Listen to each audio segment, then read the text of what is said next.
wanderers. We are out in the woods today, and I wanted to go over what I take in my bushcraft kind of day pack. You know, it doesn't matter what kind of pack I'm taking. There's always some basic components that I always like to have with me. It doesn't have to be a lot of stuff. It doesn't have to be very elaborate, but there's a few basic things I like to take. It makes my day a little bit more comfortable. Today, rocking out a Maxpedition Falcon II. This is a pack that I've owned before.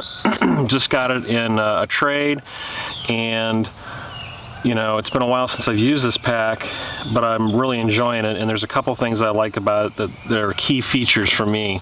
One thing about the Falcon II is that it's a clamshell design, and I'll show you that in a minute, but let's go through the stuff first. So on the outside of the pack, of course, a small axe. This is the small forest axe from Gransford Brucks. It's the Ray Mears edition, and it's got a badger claw leather mask and collar on it. So it's always nice to have that for processing down wood.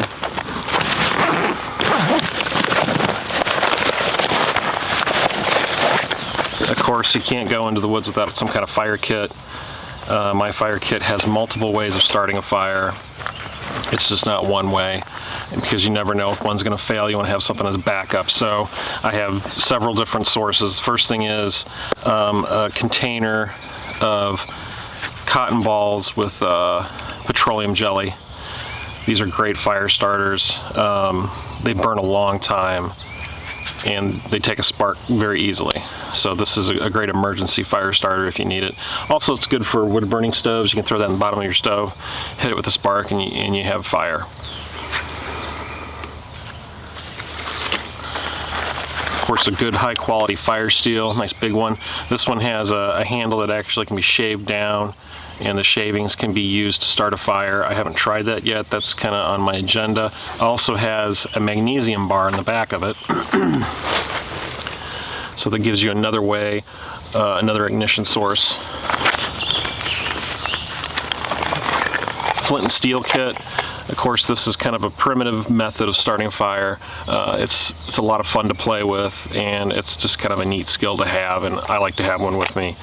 This one has sentimental value. Someone made this for me, and it's just a lot of fun to play with. And then also this pocket bellows, which when this extends out, you can really get this down close to your fire and bring back an ember or a marginal fire into something that's nice with just a couple, quick puffs on the end of it.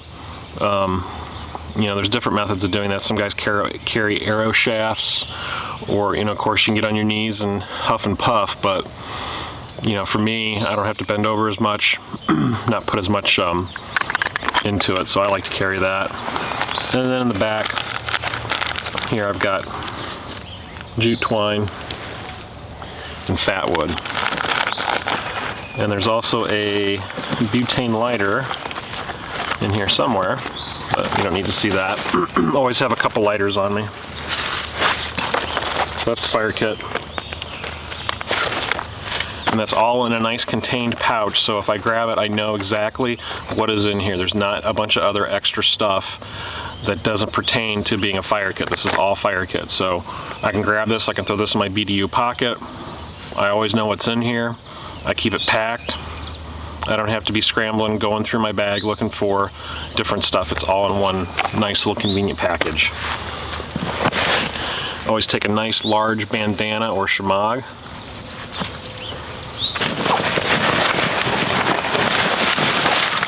Another thing I like to have with me is some type of stove. It doesn't matter what you like. I use alcohol stove, I use folding wood burning stoves, I also use canister stoves. It really depends on the situation and what I want to carry that day. Today I'm using the alcohol stove. It's quick, it's easy. I can get my coffee going, I can boil some water, whatever. They're just nice to have, because you never know if you're in an area where there's maybe a fire band, or maybe it's just not a good safe place to start a fire, especially if you're in a state park or something like that. So I like to respect the laws as much as possible, and I always carry a little extra stove. Of course, a fuel bottle, the alcohol stove, compass. good quality compass. I can't stress that enough. You know, don't buy a cheap compass. Invest some money in it. Learn how to use it. Take a class on it if you don't know how. Maybe join up with an orienteering team. Do something to go out and actually use, you know, learn how to use it. I like a base plate compass that has a sighting mirror. This is a Silva Ranger. This is an old model. This is when they were actually made by Silva in Finland, I believe, and not Chinese. So it's a really good quality compass, no bubbles in it. Has a sighting mirror, which also doubles as a signal mirror, so I don't have to worry about that. I always have that on me.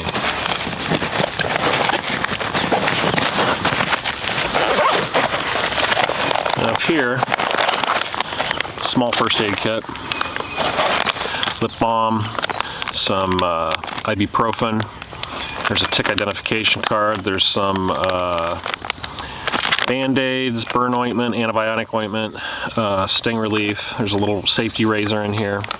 So just some basic stuff. This really isn't that elaborate of a first aid kit. This is more of a boo-boo kit, but it's good to have on you. Sometimes I carry more of a trauma kit with me, especially swinging axes and being out here alone. I should have a tourniquet of some sort or some kind of large bandage. Of course, my Band-Aid or my shamag, or my bandana and my shamag are going to double as a bandage if I hurt myself. So, first aid kit important. Get trained. Now I'm out here shooting video, so I have to carry extra batteries for my cameras and SD cards.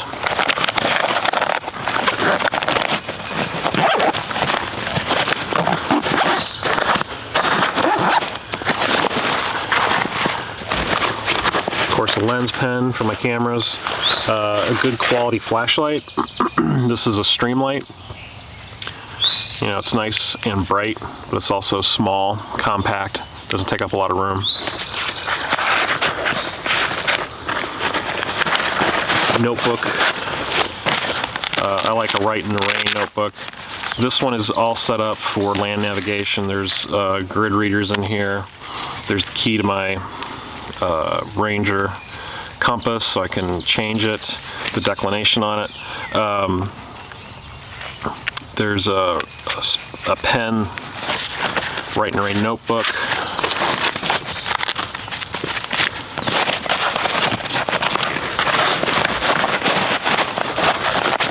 So if you do any kind of map reading, you're going to need all that stuff. And then, of course, cordage, really important. 550 cord, it's a good all-purpose cordage. I always buy the high quality stuff. This is military spec. This actually has the 7 strands inside of it that can be broken down into even smaller strands. It's not the cheap, you know, department store stuff, so get high quality paracord. I have a Ridgeline that's already rigged up. Ridgeline and guy lines that are already rigged up, so I can use these to set up a poncho or a tarp really quickly. I don't have to mess with, you know, trying to figure out what I want to do for a setup. This is already ready to roll. This is all I use it for. And of course, bank line. Bank line is really easy to find. You can get this at Walmart in the fishing section. It's pretty tough stuff, and it's nice for just kind of general camp crafts, whatever you're going to be doing in camp.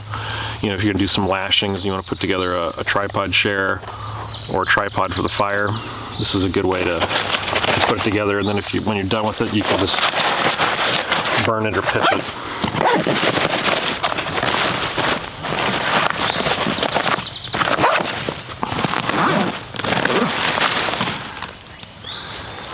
Alright, so you can see the clamshell design opens up nicely. Everything is on display. There's no digging at the bottom of your pack looking for stuff. You can immediately see what you have.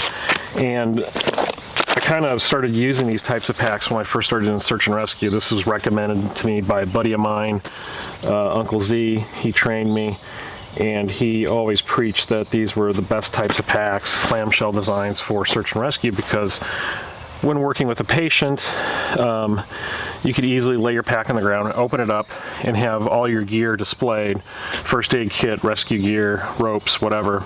It was all right there. And ever since then, it's something that I always go back to. I've tried other packs, and I tend to like these better just for that purpose. So in here, you've seen some videos I've done on this one. This is the Bushcraft Outfitters Mest Poncho, size large, OD green. Really nice lightweight poncho that also can be used as a tarp. I've got some stakes already rigged up. Just cheap, you know, stakes you can get at Walmart, no big deal.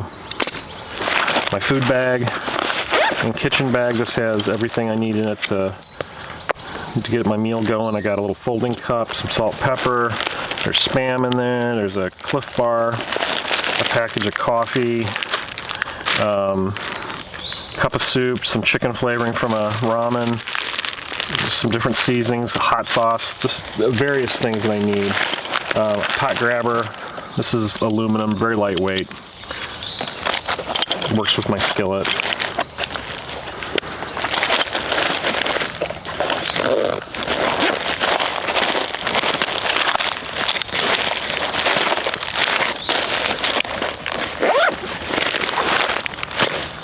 Then I have my cook kit.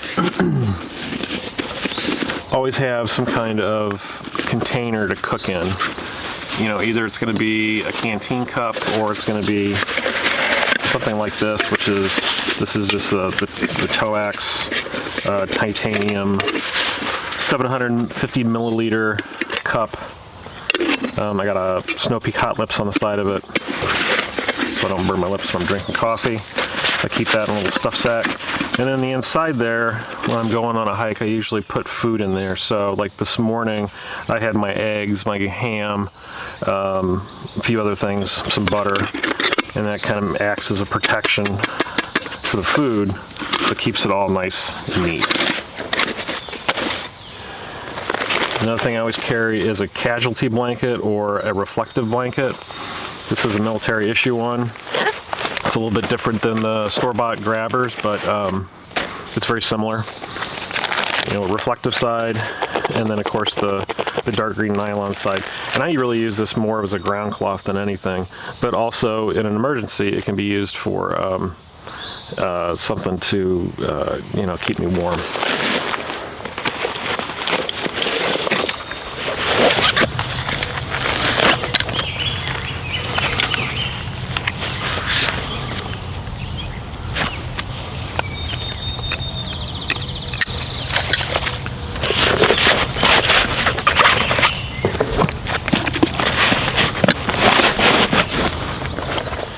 Okay, besides what I carry in my day pack, I always have on me, you know, a high quality Bushcraft knife. This is a Mora Companion in a Kydex sheath, high carbon steel, great basic blade.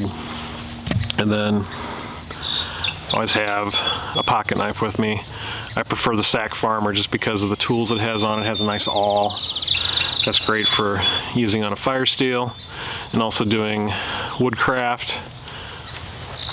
And then it also has, if you're unfamiliar with this knife, is a nice little saw. And that saw comes in handy, especially when you're doing like little carving projects like making spoons or whatnot. So besides what you have in your pack is also what you have on you, and that's just as important.